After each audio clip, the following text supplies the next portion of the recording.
Hello, Bacho. Let's read the given question. The question says, explain clearly what do you understand by free, forced, and resonant vibrations. Give two examples in each case. So, to understand the question, we need to understand about the key concept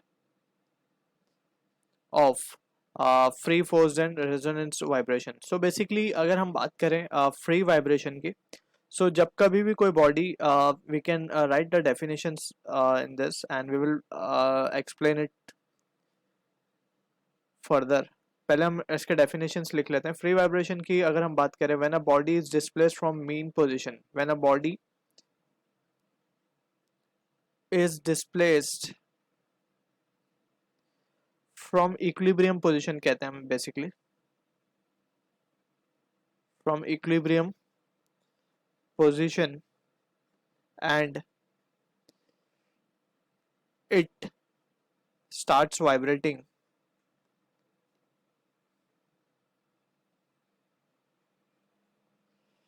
it is called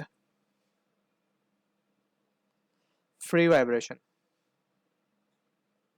और जिस frequency से वो vibrate करेगा उसको हम कहेंगे natural frequency, right. सो यहाँ पे ही आता है free vibration means natural frequency से वाइब्रेट करेगा, नेचुरल फ्रीक्वेंसी. अब बेसिकली होगा क्या, अंडर आइडियलिस्टिक कंडीशन ये कंटिन्यूसली वाइब्रेट तो नहीं होता रहेगा, right. For ideal condition we can say we can assume if the pendulum, let's say ये कोई पेंडुलम का केस है, हमने उसको डिस्प्लेस किया from mean position. Let's say ये हमारा पेंडुलम था मीन पोजीशन पे, हमने उसको स्लाइटली डिस्प्लेस कर दिया, राइट. अब ये क्या करेगा, अगर ये सिस्टम वैक्यूम में रखा है तो it will continuously keep on vibrating, right, क्योंकि कोई एक्सटर्नल इसको रेजिस्टेंस ऑफर नहीं हो रहा है, ठीक है. लेकिन आइडियलिस्टिक कंडीशन तो है कि उसमें कोई रेजिस्टेंस ऑफर नहीं हो रहा, लेकिन रियलिस्टिक कंडीशन है कि उसको रेजिस्टेंस ऑफर होगा, और ड्यू टू डैम्पिंग इफेक्ट जिसको हम कहते हैं, रेजिस्टेंस यहाँ पे हम डैम्पिंग कह रहे हैं उसको, सो उसकी वजह से क्या होगा, फाइनली ये वापस से रेस्ट पे आ जाएगा. सो उस रेस्ट पे आने की कंडीशन को ओवरकम करने के लिए we go for forced vibration, right, जिसको हम डैम्प ऑसिलेशन भी कहते हैं. डैम्प ऑसिलेशन की को ओवरकम करने के लिए forced vibration comes into picture. तो यहाँ पे अगर हम फोर्स्ड वाइब्रेशन की बात करें, सो फोर्स्ड वाइब्रेशन को हम क्या लिख सकते हैं, forced vibration, vibration of a body under the influence of external force. Simply भाषा में इसको ऐसा कह सकते हैं हम, vibration of body under influence of external force या एजेंट, राइट. ऐसे टाइप के वाइब्रेशन को हम कहते हैं फोर्स्ड वाइब्रेशन, ठीक है. अब यहाँ पे एक चीज और हम मेंशन कर देते हैं, जो वाइब्रेशन होगा इट विल बी, जो मीन्स वाइब्रेशन होगा that will be same as that of the external force, right, और अपनी नेचुरल फ्रीक्वेंसी पे अब ये वाइब्रेट नहीं करेगा. So that is what the meaning of force vibration over here is. अब हम बात करते हैं हमारी रेजोनेंस कंडीशन की. सो रेजोनेंस बेसिकली एक special type of forced vibration ही है. So we can say resonance की जब हम बात करते हैं, so resonance it is a special case of forced vibration.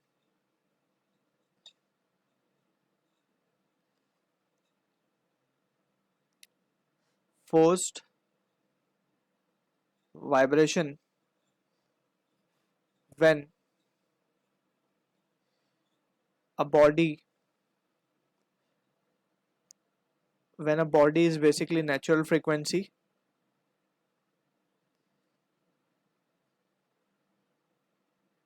becomes equal to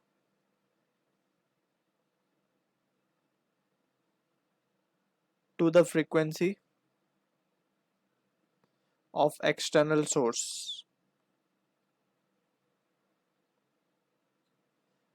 Body vibrates with resonance vibration, ठीक है. So this are the definition. Just हमने डेफिनेशन लिखा है और उसको अंडरस्टैंड करने के लिए वी कैन सी के जो डेफिनेशन है they are quite clear, so that we can have a better understanding. अब हमने फ्री की तो बात कर ली थी, तो फ्री में बेसिकली क्या हो रहा है, फ्री में जस्ट रीस्टोरिंग फोर्स एक्ट करती है, जिसको हम माइनस के एक्स कह रहे हैं, ठीक है. जब भी बॉडी को हमने यहाँ पे डिस्प्लेस किया, हमने इसको इस तरफ डिस्प्लेस किया, तो रिस्टोरिंग फोर्स माइनस के x will be restoring it, ठीक है.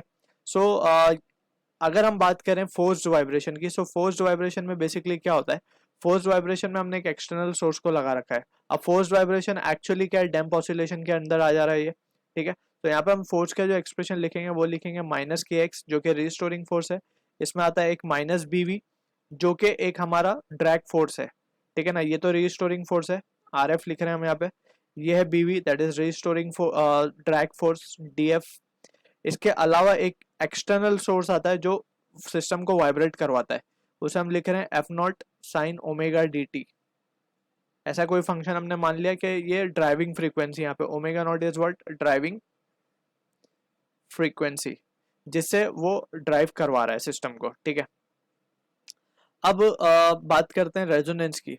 सो रेजोनेंस कब होता है, जब नेचुरल फ्रीक्वेंसी, अगर हम मान ले natural frequency is omega naught, so omega naught जब इक्वल हो जाएगी ओमेगा डी को, दैट इज ड्राइविंग फ्रीक्वेंसी को, इन दैट सिचुएशन वी से के resonance occurred, right. And resonance की अगर हम बात करें तो इसमें बेसिकली जो ड्राइविंग फ्रीक्वेंसी होती है या फिर जो एम्पलीट्यूड होता है जो हमें मिलता है वो मैक्सिमम होता है, ठीक है। और वो कब मैक्सिमम होगा, जब दोनों की नेचुरल फ्रीक्वेंसी और ड्राइविंग फ्रीक्वेंसी मैच कर जाएगी, तब होगा मैक्सिमम।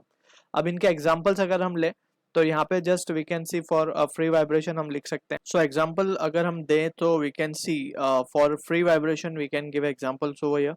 सो एग्जांपल हम इसके दे सकते हैं कि oscillation of simple pendulum, oscillation of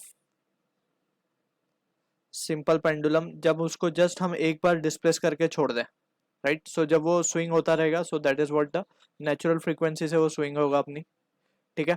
और सेकंड एग्जांपल हम देख सकते हैं कि स्विंग, जो स्विंग होता है बेसिकली झूला झूलते हैं जिसपे, swing being given one pushed, basically we can say swing once pushed, एक बार उसको जब हम पुश करके छोड़ देंगे, सो स्विंग भी जो फ्रीक्वेंसी से वाइब्रेट करेगा उसे हम कहेंगे नेचुरल फ्रीक्वेंसी या फिर फ्री वाइब्रेशन, ठीक है। फोर्स्ड वाइब्रेशन की बात करें, सो फोर्स्ड वाइब्रेशन का एग्जांपल हम दे सकते हैं। Example can be given as this pendulum of clock, right. वो कंटिन्यूसली उसको पुश करता रहता है, ठीक है। वॉच जो है और जो क्लॉक जो है वो पेंडुलम को continuously it keeps on pushing, ठीक है। तो ये हो गया first example. Second example we can give tuning fork vibrating air column, ठीक। Tuning fork vibrating air column of pipe basically, ठीक है। So this are the two example for forced vibration, ठीक है। Tuning fork that is vibrating tuning fork, वो क्या करता है, अगर हम उसको एक पाइप के पास ले जाएं, क्लोज्ड एंड पाइप या फिर both end open pipe, so in that we can see कि जो एयर कॉलम होता है वो इट की स्टार्ट्स वाइब्रेटिंग। सो ये एक्सटर्नल एजेंट के अंडर वाइब्रेशन हो रहा है, तो इसीलिए हम इसको फोर्स्ड वाइब्रेशन कहेंगे। अब हम बात करते हैं रेजोनेंस की। सो यहाँ पे हम एग्जांपल दे सकते हैं ब्रेकिंग ऑफ ग्लास, ब्रेकिंग और शैटरिंग ऑफ ग्लास। तो इसका एग्जांपल हम इस तरीके से समझ सकते हैं, व्हेन लेट्स से के कहीं पे there is a loud sound being played, तो in that situation we can observe के जो विंडोज की जो खिड़कियां होती हैं that starts to shutter, or we can say that starts to vibrate. So that is what the phenomenon of resonance is. Also we can say there is an example of resonance, that is collapse of bridge collapse, right। जब natural frequency of bridge, यानी कि ये example है when the soldiers march on a bridge basically we are talking about the hanging bridge. So in that situation we can say कि जब natural frequency of bridge match with the marching frequency of the soldiers, so in that situation resonance occur, ठीक है। So that is what these are the examples of resonance we can give. So I hope you understood the solution. All the best.